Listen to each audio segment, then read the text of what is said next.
Hello বন্ধুরা, আজকে আমি ভেজ বিরিয়ানি রেসিপি শেয়ার করছি, সেটা আবার প্রেশার কুকারে। তো প্রথমেই তোমরা সবজিগুলো দেখে নিলে, তোমাদের পছন্দের মতো নিও। এবার প্রেশার কুকারে আমি একটু তেল দিয়ে পেঁয়াজ কে ভেজে নিলাম, সেটাকে বেরেস্তার জন্য।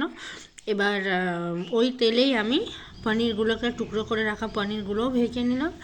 এবার পনিরটাকে তুলে রেখে প্রেশার কুকারের মধ্যে গোটা গরম মশলা যেমন লং, এলাচ, দারচিনি, স্টার অ্যানিস, এই গোলমরিচ এসব দিয়ে পেঁয়াজ কুচনো দিয়ে ভালো করে একটু পেঁয়াজটাকে নরম নরম করে ফ্রাই হওয়ার পর কেটে রাখা সবজিগুলো সব দিয়ে দিলাম। সবজিগুলো দিয়ে 2-4 মিনিট নাড়িয়ে চাড়িয়ে নেওয়ার পর অবশ্যই ওর মধ্যে আমি একটু নুন দেব, যাতে সবজিটা একটু সফট হয়ে যায় আর নুনটা যেন সবজির মধ্যে ঢুকে যায়, নাহলে পরে নুন দিলে কী হয়, সবজিগুলো খেতে মানে টেস্টলেস লাগে। এবার আমি মটরশুঁটি রেখেছিলাম, ফ্রোজেন মটর, জলে ভিজিয়ে সেটা দিয়ে দিলাম, দিয়ে ভালো করে নাড়িয়ে চাড়িয়ে নেওয়ার পর নুন দিয়ে দিয়েছি, সেহেতু সবজিগুলো একটু নরম হয়ে যাবে। এবার এর মধ্যে 1 চামচ হলুদ, ধনে গুঁড়ো 1 চামচ আর কাশ্মীরি লাল লঙ্কার গুঁড়ো ভালো করে দিলাম। দিয়ে এই সমস্ত মশলাগুলো এই সবজির সাথে মাখিয়ে দিলাম, ভালো করে মিশিয়ে দিলাম।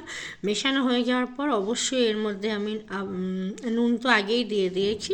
এবার আমি দেবো দই, ফেটিয়ে রাখা দই দেব। এটা এখানে দেখাতে ভুলে গেছি, ভিডিওটা ওই সময় ক্যামেরাটা অফ ছিল। তো ফেটিয়ে রাখা দইটা দিয়ে দেবো। দই দেওয়ার পর ভালো করে মেশানো হয়ে গেলে এবার কেটে মানে ফ্রাই করে রাখা পনিরটা দেব, গরম মশলা দেব আর বিরিয়ানি মশলা দেব একটু বেশি করে, যেমন 2 চামচ। আমি ওই চামচ দেখাচ্ছি না, ওই পাউচে ছিল সেটাই দিচ্ছি। দিয়ে সবজিগুলোর সাথে এই মশলাটা দই ভালো করে মিশিয়ে নেব। এবার মিশিয়ে নেওয়ার পর এবার এটাকে দমে পাকাতে হবে, রান্না করতে হবে। দম মানে যেমন দম বিরিয়ানি বলে, তো দমটা কিভাবে দেবো, আমার কাছে কয়লা ছিল না, তাই আমি একটা দারচিনিকে ভালো করে আগুনে পুড়িয়ে নিয়েছি। পুড়িয়ে নিয়ে একটা বাটিতে ওটা রেখে তার উপরে ঘি দিয়ে ওই ঘি দারচিনি বাটিটা প্রেশার কুকারের মধ্যে বসিয়ে দিয়ে ওটাকে কভার দিয়ে দিচ্ছি। দেখো গন্ধ বেরোচ্ছে ভালোভাবে, মানে ধোঁয়া উঠছে। দেখো ঘিটা দেওয়ার পর এবার এটাকে ঢাকনা দিয়ে দেবো। এবার চালটাকে আমি আগের থেকে ভিজিয়ে রাখিনি, চালটাকে ওই 5-10 মিনিট ভালো করে ধুয়ে পরিষ্কার করে এবার লেয়ারিং করব। ধনেপাতা, পুদিনা কুচনো, কাঁচা লঙ্কা, চাল, বেরেস্তা এ সমস্ত দিয়ে লেয়ারিং করে আর একটা হচ্ছে গোলাপ জল, কেওড়া জল, এই দুটো মিশিয়ে দেব। মিশিয়ে সামান্য, বেশি গন্ধ, উগ্র গন্ধ আমার ভালো লাগে না বিরিয়ানিতে, তো সামান্য দিয়ে এই লেয়ারিং করে উপরে ধনেপাতা, পুদিনা আর পেঁয়াজ বেরেস্তা দিয়ে পরিমাণ মতো নুন। আর একটা কথা অবশ্যই মনে রাখতে হবে, আমি এখানে 2 কাপ চাল নিয়েছি, তো 2 কাপের হিসাবে আমি 3 কাপ জল নেব, যেহেতু প্রেশার কুকারে এটা রান্না করছি।